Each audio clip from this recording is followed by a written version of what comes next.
Hey yo, it's Pyro, what's going on YouTube? Today we actually have a breakdown for you. It's been a very long time since I've done one. I think the last one I did was my Spider-Man one, which is crazy because I've now seen the movie. Check out my review, box below, card up top, all that good jazz. But before I jump into this breakdown, please leave a like, comment, subscribe, hit the notification bell, all that good jazz. You know, probably comment after you see the breakdown in case I actually missed anything. This is literally things that I just found highly interesting that relate to the comic and the future of the MCU and what's going to happen in Endgame.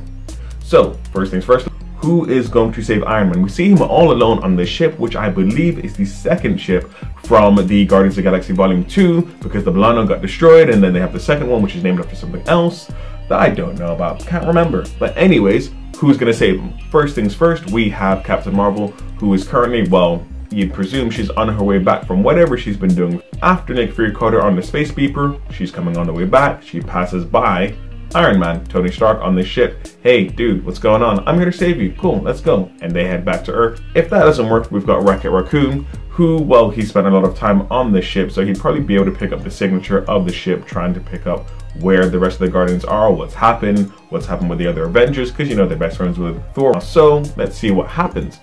If that doesn't work, then we have Kraglin, who is now the current pirate captain of the Ravagers. I believe that is the case, and he is in control of Yondu's now prototype fin that's on his head, trying to whistle with it. He would be able to find this ship as well, as they've done many times before with information, but they have found it. So that'd be a great way to have a connection to the other secondary characters in the Marvel Cinematic Universe, mainly relating to the Guardians, because then they can have a connection with the other Guardians that have been on Earth and not been dusted away, aka Rocket, because he's the only one that's left. Technically Nebula as well, because I guess she is effectively a Guardian in this respect. After we have a bunch of Iron Man, we then have the dusting of the Marvel Studios sign. Now, if you want to hear me scream like a bird, otherwise he's gonna die, and click on that card, and again in the box below, watch my reaction. So for me, that could signify the end of the past 10 years of Marvel Studios and the current lineup that they have, or previous, I guess would probably be better to say. So that's the Avengers that they've got, the Guardians that they've got, and then leading into phase 4 of the MCU. More on that later. So after the dusting of the Marvel Studios sign, we then have Thanos's armor in the shape of a scarecrow, which actually is not really related to the movie for me, but it does signify definitely how he's feeling, that he's hung up his armor and he's just gonna relax, he's gonna chill. But then you see him walking, and it's like that walk has a little bit of a limp to it. That Infinity Gauntlet is looking charred like it was at the end of Infinity War. It's probably a scar on him right now. He can't remove it because it's just so bent out of shape.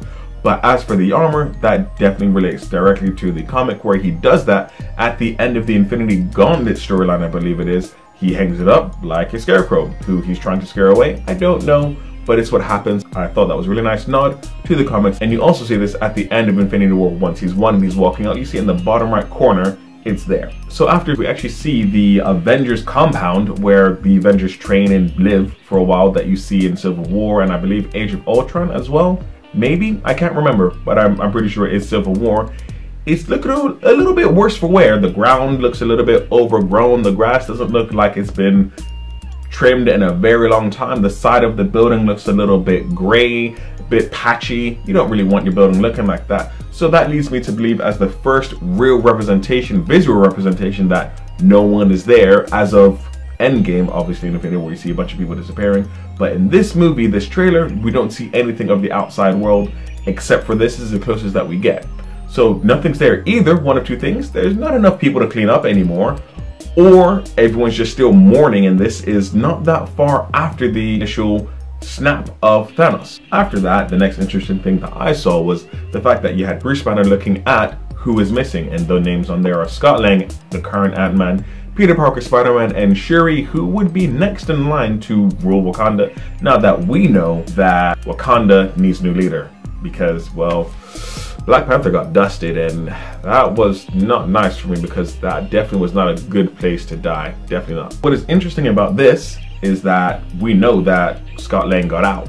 He is at the end of this trailer. More on that later. We know that Peter Parker has been dusted because we see that in the movie, so it makes sense that he would be considered missing because we don't see him go anywhere. Along with Scott as well, because he is in the quantum realm as of the end of his movie and no one knows where he is, because as far as they were concerned, house arrest, and now they've probably tried to find him and they don't know where he is, so he's missing. As for Shuri, she's probably the most interesting one on this because we didn't see her get dusted away and she wasn't trapped in any sort of quantum realm. She was actually lying on the floor after being hit by Corvus Glaive when he was trying to attack Vision. So now we know that that has or has not happened. She's just missing. Where does this leave Wakanda? I don't know. We have to watch the movie, which is coming out in April, and it still seems so very far away. Now, it's probably my favorite part of this trailer is seeing Clint Barton back on the screen, dressed as not Hawkeye. He looks very much like his Ronin persona from the comics, and it's absolutely badass because it's not, well, I love archers, but it's him not as the archer, it's him as a really weird ninja type character, and I'm heavily interested in ninjas. So for a bit of brief history, the Ronin persona for Clint Barton comes around as his family is killed by people, as always, for a motivation. Death is always a motivation in the comics. When it isn't, it's something near death. That's just the way it is. So how about this for a theory? We have the fact that Thanos' snap happened, and in the comics, Clint takes on this persona because his family dies. The snap has happened, so either all or a portion of his family has died while he was on house arrest. He loses a piece of himself. We lost a part of ourselves. And he ends up in Japan killing people with a sword and a mask, and he looks badass. What's interesting about the snap, it is now referred to as the decimation, which actually lends itself well to a theory that I made. Card, box, you know the drill. Probably wait to the end of this video and then, you know, it'll be there. Still, I want you to watch this video because I'm having fun doing this. And then we have, well, the reveal, the Avengers A is coming back. Like, it lends itself very well to the beginning of the dusting of the Marvel Studio. It's coming back, but it's a little bit different. It's not fully there.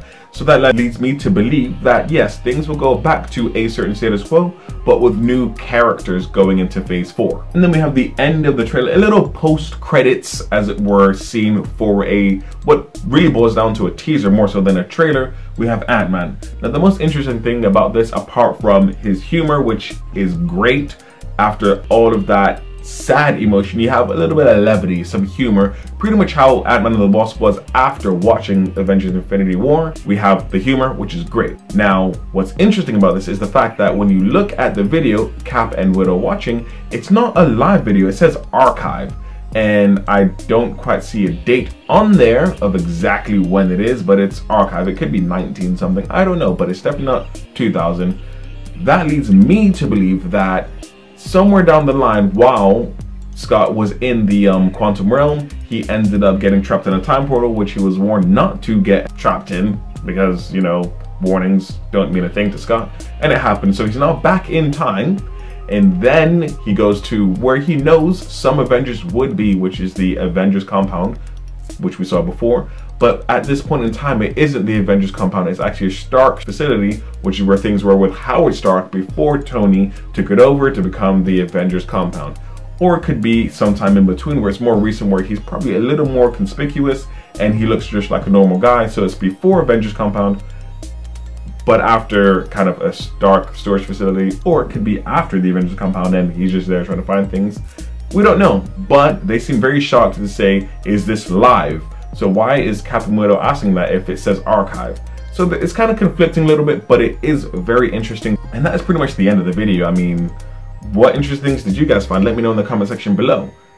Other videos you find will be about here. Please leave a like, comment, subscribe, all that jazz. Subscriptions here. Check out my Instagram. Still don't have a sign off yet, so peace.